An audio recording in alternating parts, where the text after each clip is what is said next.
Faint grooves, service medals, and tiny repairs marked the surface of his containment suit like a history written in metal. The armor was a matte gray shell of alloy and dense polymers, joints moving with soft servo whirs that were almost inaudible. Inside the helmet, a viscous, light-refracting fluid hid the official's face, leaving only two steady sensor lenses to register expression. He filled the room with a slow, deliberate presence that made the air feel heavier. "Your ship's registry doesn't match standard files," the official said, the voice a low resonance that seemed to vibrate in Orson's molars. Orson kept his tone calm. "She's flagged as a diplomatic courier," he replied. "The Wanderer flies under the Terran Coalition banner. We file our routes and keep our logs." He stood with his hands folded behind him, while every instrument aboard the Wanderer quietly scanned the station's power lines and patrol patterns. The official's wrist grill extended fine manipulators and traced lines across a luminous folio, methodical and slow. "You operate under the Roosevelt Line, a private military contractor," he continued, the final word heavy with disapproval. "A mercenary fleet. Your coalition farms its defense to clans." Orson corrected him politely. "We hold a formal contract," he said. "It's governed by the Coalition Civil Council. It enforces accountability." The official's lenses moved, unreadable and cold. "Accountability follows order. Your vessel shows disorder, chaotic systems, and lacks discipline. The Imperium will bring order to such things." Orson let a small, tired smile cross his face. "A bit of structure goes far," he allowed, and meant it. Run, his aide, shifted beside him, knuckles widening on his satchel strap. Orson shook his head once. "Stay steady. This is only the opening act," he murmured. The inspection continued for 26 more minutes. The official asked for the coolant logs 3 separate times, each request phrased differently, as if checking for consistency. Finally, he produced a wafer-thin summons plate, its surface shimmering with layered light. "The Imperia requests your presence," the official intoned, placing the featherlight plate in Orson's hand. The weight felt wrong, like something that should not exist. "An honor," Orson said, voice measured. The official's tone did not change. "Punctuality is a virtue of the Imperium. You would serve yourselves well to respect their patience." Back aboard the Wanderer, Wren let out a shaky breath. "That felt like a dare." "That was the intention," Orson said, and handed the summons to Wren. "Order the pilot to set course for the Imperial axis. Standard vectors. Maintain steady approach." "Yes, Speaker," came the answer over the comm. Orson paused at the airlock, hand on the frame, and felt the familiar ache climb his leg. The old pain from patchwork sent cartilage and memory metal braces in his knee. The pressure of the station always made it throb, a stubborn reminder of past mistakes and the cost of missteps. The Imperia's throne chamber seemed carved from night itself, its vaulted ceiling so black it swallowed light, and made the space feel like an ocean trench. Polished basalt floors caught reflections of the throne and the ceremonial salia that surrounded it. The throne had been crafted from a fused core of a star skiff and still hummed with faint power. She who sat there was younger than the customs officer. Her suit was volcanic black and nearly seamless, its joints flowing like liquid stone. The liquid inside her helmet was clearer than the official's, revealing a pale, ovoid head and steady, abyss-born eyes. Robes woven from energy filaments draped over the suit, accentuating a posture as rigid as carved bone. At her right stood Lord Marshal Tigert Raskay, the commander of the Imperial fleets, immense and aged like a war relic. His armor was a hulking assembly of pitted gunmetal plates, battered by micrometeorite scars and energy burns until it read like weathered stone. The fluid in his helmet churned darkly. He was utterly still, an immovable presence that made the air feel heavier. Dozens of courtiers lined the perimeter of the chamber in perfect silence, Their attention pulled on Orson like a spotlight. He found himself alone in that vast, cold space, feeling the scrutiny settle over his shoulders. She rose with economy and purpose.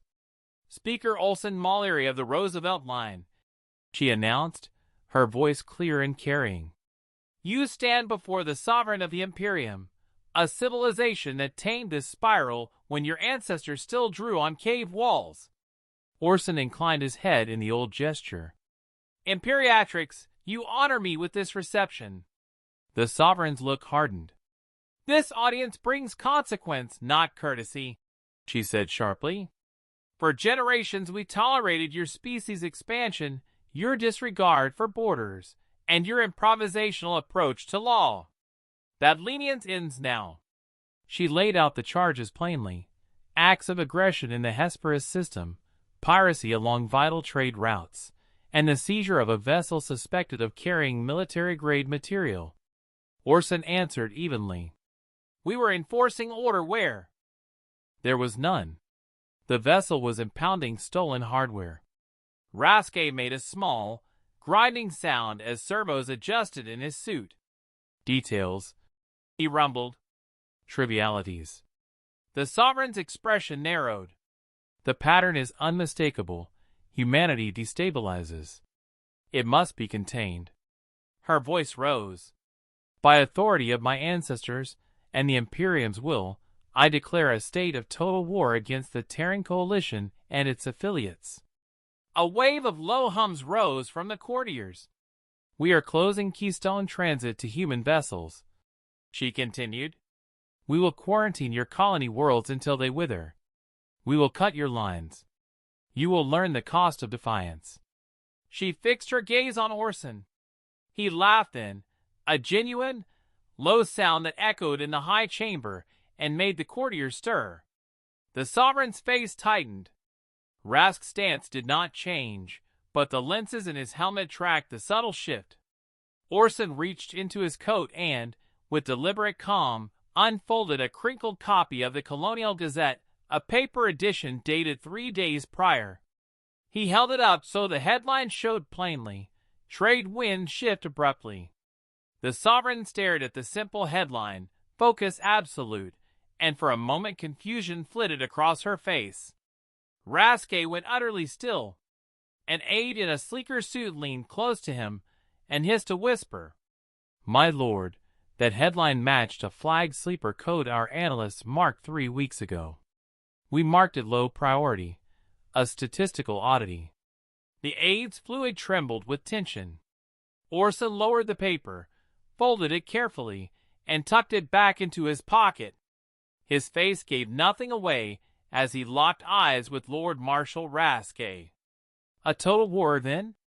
Orson said softly, each syllable measured. "You are sure?" The implication hung in the chamber like a sparked wire. On the Fulcrum's bridge the atmosphere tightened. Chief Darius Duplexis moved across the control deck, hands running practice sequences over the console. The ship's spinal mass driver, a weapon taking up a third of the vessel, reported green across diagnostics. A soft alert chimed through the bridge. "Com reports an intercepted public broadcast from the Coalition News Network," the comms officer said. "It's the Colonial Gazette, morning edition. Headline, Trade Winds Shift Abruptly."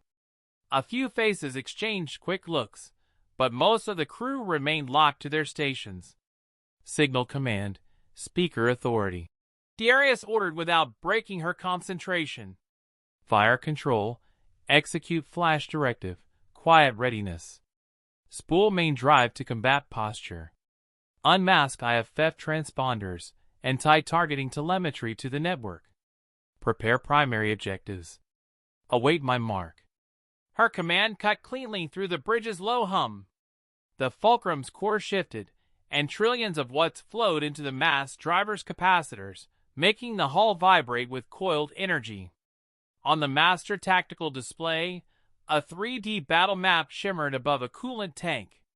The grid for border sectors lit up as 5 other designators shed their commercial transponder masks and revealed identical signatures. Momentum. Tension. Vector. In the Imperium's command center, the tactical projection, a galaxy of calm blue markers, suddenly erupted into a spread of crimson across a dozen border systems. Markers for picket fleets, customs hubs, and reserve squadrons winked out one by one. Report. Lord Marshal's voice cracked like a hammer blow. We're losing contact with the entire Veston Sector Patrol. An analyst stammered. Energy spikes consistent with multiple relativistic impacts. Near simultaneous. Another voice broke under strain. Someone compromised the network. Traffic control BIOS and customs checkpoints are broadcasting targeting feeds with human encryption. Every affected BIOS had been scheduled for maintenance outsourced to civilian contractors. Rassay stared at the spreading red blotch of failure on his holo. It read like a decapitation, a strike to the nerve center. The implication was cold and simple. Humans had embedded themselves in the system under the guise of low-bid maintenance, replaced hardware, and turned the Imperium's own bureaucracy into a weapon. 6 projectiles the size of office buildings crossed light years at a fraction of light speed and arrived without warning. They punched through picket squadrons and orbital stations before shield emitters could spin up, smashing defenses with blunt, efficient force. The attackers weaponized civilian networks and infrastructure, bending everyday systems into a synchronized sensor web for a coordinated first strike, cruelly simple and disturbingly effective. It broke every rule meant to protect non-combatants. It was both grotesque and genius. This was not a random raid. It was an escape vector, a run for home under the cover of chaos at the border. The diversion was designed to draw eyes away from one objective, the Keystone Transit. That was the prize. That was where they were heading. All fleets, Lord Marshal Rass commanded, his voice cutting through the clamor on the command deck. Ignore border skirmishes. Every reserve flotilla and battle group converge on Keystone. Fortify the transit. Throw everything at the choke point. He intended to turn the system into a wall of guns and armor, to make the Keystone a kill zone where improvisers would be ground down by sheer force. On the fulcrum, a handful of Roosevelt Line captains blinked into being as holograms, faces drawn and shadowed after the first blows. Orson Mallory stood on his flagship and spoke low, precise. Raskay pulled his reserves to Keystone, exactly what we expected. He's stretched his supply lines thin. We hit him there, hard and fast, and we bleed him before he consolidates. Matriarch Sabina Chow, gray hair strict in a bun, shook her head in the flickering light. Orson, you're a gunner. You see a target and want to light it up. A direct strike on his convoys is a straight fight. We'll take losses. We're at war. Captain Ibrahim shot back, jaw tight. Losses happen. They are acceptable. Others cautioned restraint. We are 6 ships and 6 crews, Chow warned. His industry can replace 10 for every one of ours. A frontal slugfest is a losing math problem. The room fractured between Ibrahim's aggression and the caution of the matriarch. Orson raised a hand to quiet them all and looked to Chief Dearest Duplexes at the wall, who had been listening in silence. Tactical assessment, he asked. Dearest answered immediately.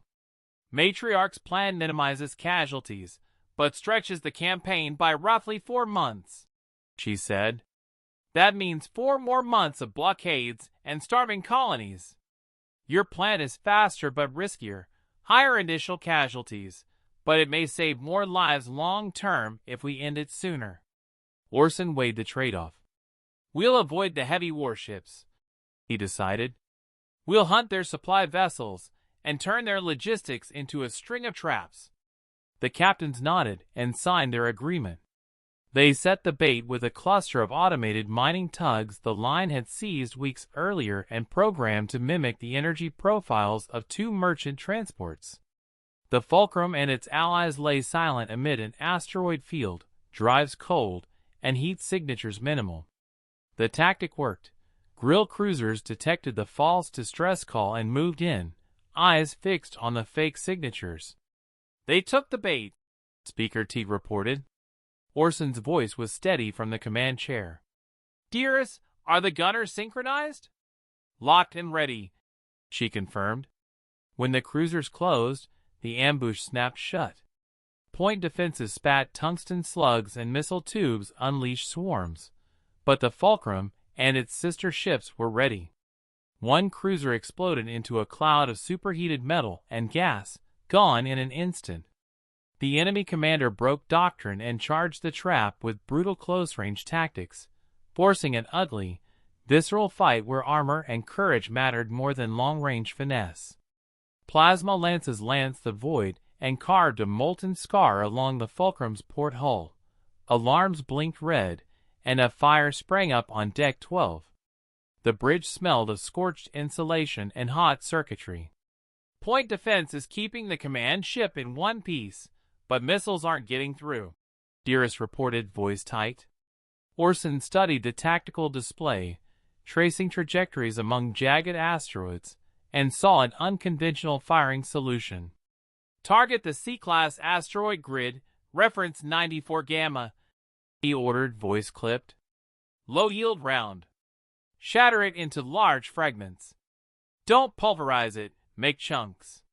Dearest ran the numbers and warned it was risky. "Execute," Orson said. The Fulcrum's spinal mount burned a fraction of its full output. The slug struck the rock with slow, terrible force. The asteroid split into massive shards and a storm of deadly debris. For an instant, the void became a man-made shotgun blast, a controlled curtain of high-velocity fragments that turned the approaching cruiser's armor into Swiss cheese. One by one, hostile hulls lost pressure and cohesion. The tactic traded a single calculated risk for a cascade of advantage.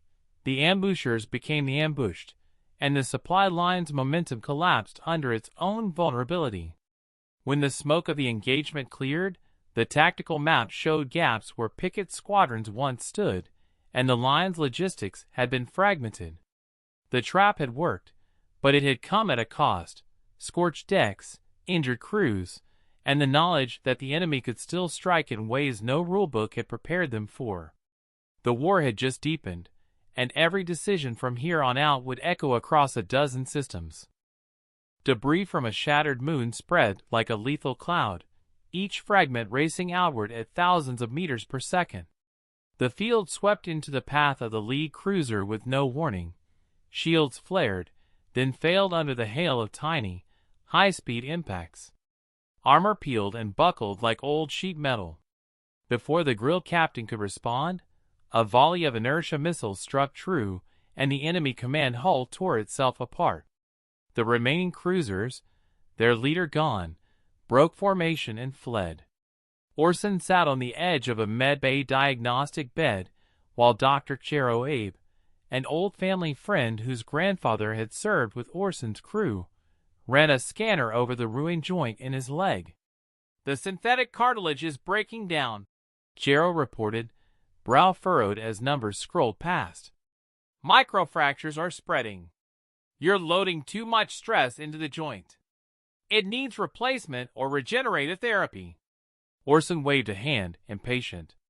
"We don't have the time for that," he said. He swung his legs over the bedside and tested the joint. A familiar grinding ache shot up through bone and metal. The pain dragged him back to memory, to the Pathfinder's bridge, and the day he'd pushed a frigate too hard. A fist-sized shard of nickel iron had punched through the gunnery deck and taken half his crew with it. The explosion had thrown him across the bridge and shattered his knee against a console. The limp was the ledger of that choice. Chero's voice softened as he read Orson's face. "You made a call that cost people, Tig. Fix it before it costs you more." The medbay hummed and left Orson with his reflection caught in a polished panel. He feared winning this war by repeating the same reckless gamble he'd once paid for with blood. Dearest caught him later on the bridge, standing at the coolant tank projection with a folio in hand. "Intel's in," she said without preamble. Rasque Titan convoy escorts and randomized routes. He adapted. Another ambush like the last will cost us a hull. The map flared red where supply lines had fattened and bristled with defensive icons. So the direct supply trail is closed, Orson murmured, tracing the route to Keystone. He's baiting us, forcing the fight where he wants it. He tapped the map, pointing to Helia, the last choke before Keystone. What's in that system? He asked. Dearest pulled up the survey. A gas giant, a few moons. One moon, Helioprimus, hosts a dormant planetary defense cannon, an ancient relic. Orson's jaw tightened. Now it's active. He looked up. Get us enough helium to run the coils. Let's see how deep his construction goes. A compressed packet of personal messages arrived then, data from home bundled with static and longing. Teague Holt, on a quieter corner of the bridge, opened a message from his sister Cora on Meridian.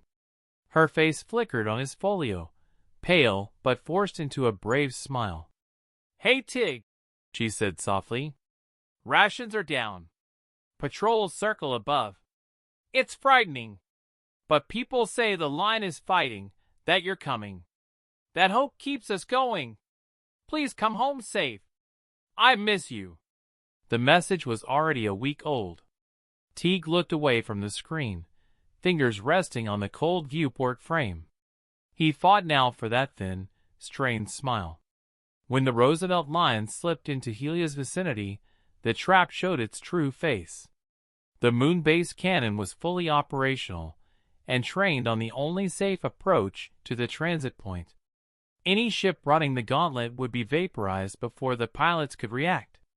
On the Fulcrum's bridge, Orson stared at the animated battle space, expression folding into a grim set. A frontal run is suicide, Dearest said quietly. Long-range bombardment won't work either. The moon's defenses cover the firing arc to the transit. The captains on the holo display around him were silent, each weighing loss against gain. Dearest stopped and ran a fresh simulation. She looked up, voice steady but tight. There might be one option. It's reckless and the math is ugly. Orson leaned forward. Say it. She brought a new model into view, a gravity whip. We use Helia itself, she explained. 2 ships, the Fulcrum and the Conduit, burn hard toward the planet, dive into the giant's gravity well, and use the slingshot to whip us around to the moon's far side. That gives us a narrow firing window at the cannon's power core, roughly 4.3 seconds before the moon's rotation hides it again. She paused, letting the weight of the number settle. In those 4.3 seconds, the cannon will also have a clear line of fire back at us. Orson absorbed the map, the timer in his head counting off the risk. The plan bought a shot at the power source, but delivered them into the cannon's teeth for a heartbeat. It was a razor's-edge maneuver that asked for perfect timing, flawless gunnery, and a streak of fortune. He pictured the faces of his crew, the limp at his knee, Cora's thin smile. He felt the entire campaign hinge on the decision. Yes, he said at last, voice steady as a verdict, and the bridge held its breath with him. A phantom ache throbbed in Orson's knee as Deira finished speaking. He looked toward Ortega's holographic image flickering above the console. Your decision, Miguel, Orson said quietly. It's your crew. Ortega's hologram straightened, his face firm but resolute. The Ortegans meet every fight, he replied. We're in. Moments later, the Fulcrum and the Conduit dove toward the swirling gas giant below. The crews were slammed into their couches as the G-forces built to crushing levels. On the bridge, Teague Holt fought to stay conscious, vision tunneling as alarms howled around him. The ships whipped around the planet's edge, riding its massive gravity well like a sling stone, and hurtled out toward the dark side of Helioprimus. The target appeared, and so did the cannon.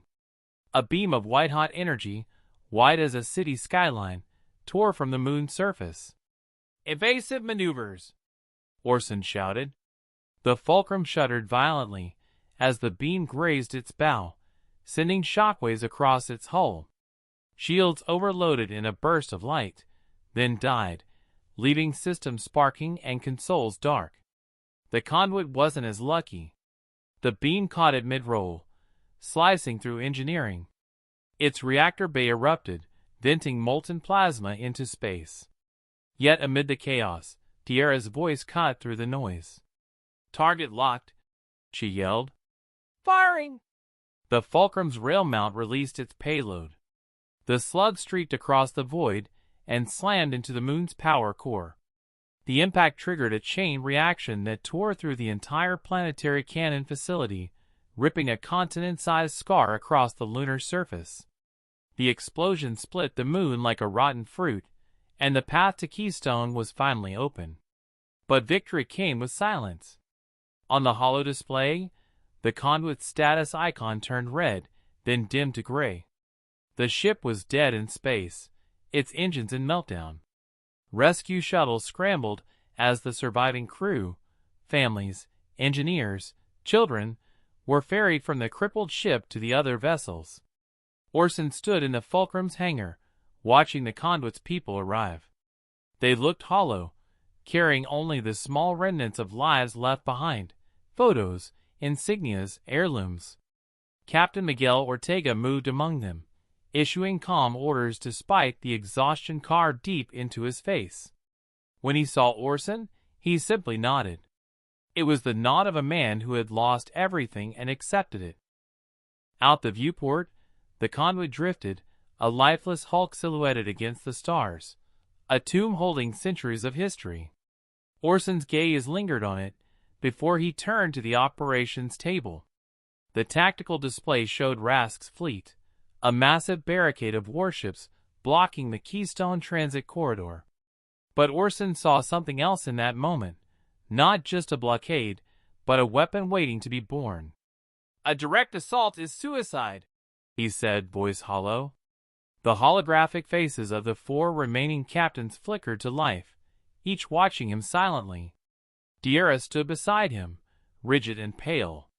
"Rask built a fortress," Orson continued. "He expects us to fight it head-on. We'll dismantle it instead." Tierra brought up a simulation. 2 ship icons accelerated straight into the enemy formation. "We'll use the conduit as a kinetic projectile," Orson explained. "We'll set its navigation to maximum burn, overload its core, and drive it into the center of Rask's fleet." Captain Ibrahim frowned. "One ship won't make it. Their firepower will vaporize it long before impact." Orson nodded. "You're right," he said quietly. "We'll need 2. His gaze shifted to Sabina Chow, matriarch of the tension. Her face, illuminated in blue light, tightened as realization struck. Orson didn't have to ask, but he did anyway. "We need the tension," he said softly. "Your ship. Your family's legacy. Your life." For a long moment, she said nothing. The bridge was silent, but for the hum of systems. Then she straightened, dignity radiating through her exhaustion. "A line must endure," she said finally. "The tension will clear the path." Crew transfers began immediately. The process was quiet, orderly, almost ceremonial. Families separated, each knowing they might never see one another again. The 2 ships, Conduit and Tension, were stripped down and reprogrammed. Their crews watched from afar as their homes became weapons. When the final sequence was armed, 2 dreadnoughts came to life across the void, engines burning white. They accelerated toward the Grill blockade, their massive forms silent and unstoppable. On his flagship, Lord Marshal Rask watched the incoming ships with disbelief. "They're charging?" he muttered. "All batteries, target the lead vessels. Destroy them." The Grill fleet opened fire. Thousands of cannons filled the void with light.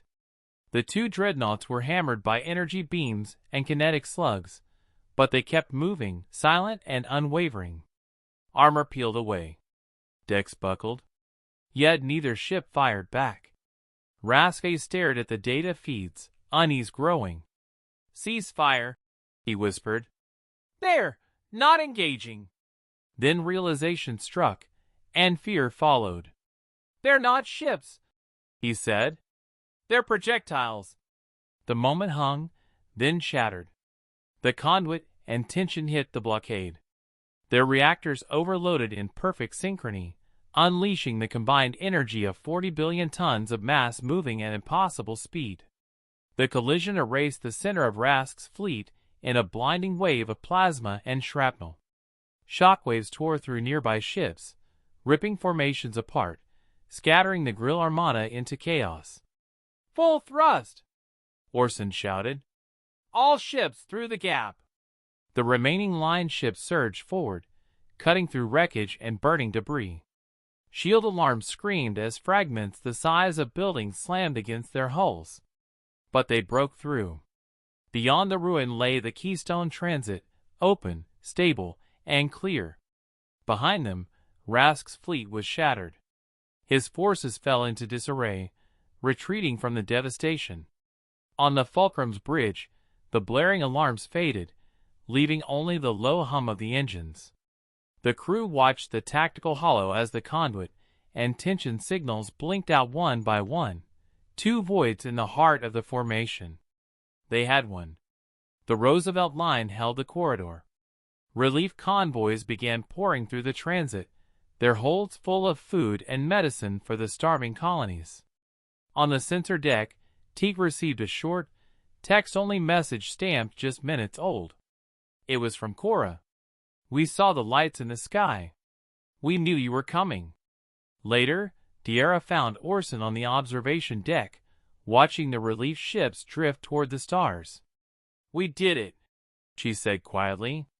He didn't look away from the view. "How many made it aboard?" he asked. 412 from the Chow line. 689 from the Ortega," she answered softly. "Over 5,000 survivors in total." Orson nodded slowly. "A leader who wins a war is called a hero," he said. "But a leader who sacrifices his own to win," he trailed off, expression distant, "that's something else." He turned to face her at last. "Call the council. I'm resigning as speaker." D'Era blinked, startled. "You can't." "I can," he interrupted. "And I will. The decision was right, and I'd make it again. But that's exactly why I shouldn't lead anymore." He looked down at his damaged leg, a faint, weary smile touching his face. "The line needs a builder now. Someone who values every soul, not someone who counts them as cost."